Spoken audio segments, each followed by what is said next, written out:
Hello there and good morning. Sometime later today, we will find out if Parliament truly believes in its own sovereignty or whether its pro-EU occupants now just pay lip service to it as they further dismantle what is left of the UK.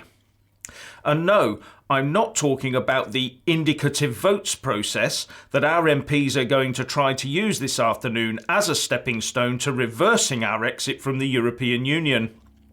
No, I'm referring to the debate and vote to take place in the early evening in both Houses of Parliament on the matter of the statutory instrument that the government has put before them to amend the date in the Withdrawal Act 2018 to match that of the decision by the EU Council last week.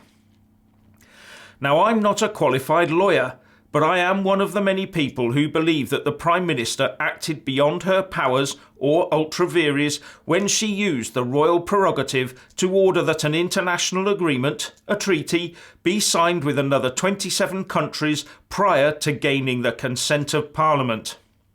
Further, I and many others are of the opinion that the correct procedure would have been to gain approval first via a full Act of Parliament. After all, the Gina Miller case is pretty compelling here.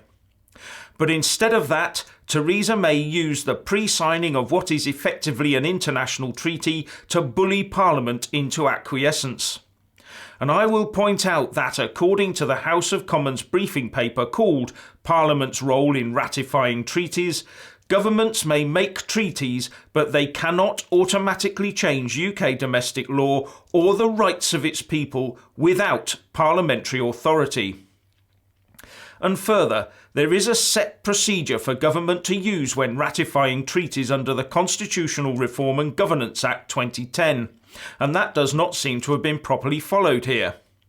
And according to the Act, a treaty is defined as a written agreement between states or between states and international organisations and binding under international law. Does the extension letter that Sir Tim Barrow sent to the EU Council, together with its reply, not fulfil that definition? Especially as the government is itself claiming it is internationally binding. Now, as you would expect, there is a get-out clause for exceptional cases under Section 22 of that Act. But that also appears to have not been followed correctly, as the explanation note given with the statutory instrument does not explain why the correct treaty procedure was not followed. It does not, as far as I can see, even refer to the 2010 Act. So, if this is a form of treaty, then our Prime Minister has acted very, very questionably on more than one front as far as I can tell. Now, I may be wrong, totally wrong, about this whole treaty thing, but if I'm right, then surely the extension is null and void. Now to Parliament. Are these arguments going to come out during their deliberations?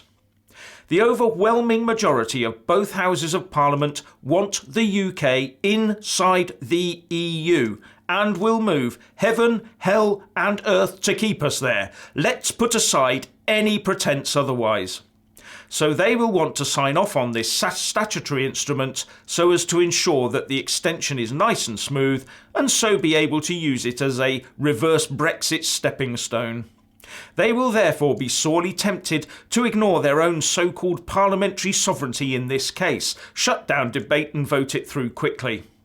But they have no right in law to throw away that sovereignty in such a manner, no right at all. They only have the right to exercise that sovereignty, and so must exercise it and reject that statutory instrument in both houses as far as I'm concerned.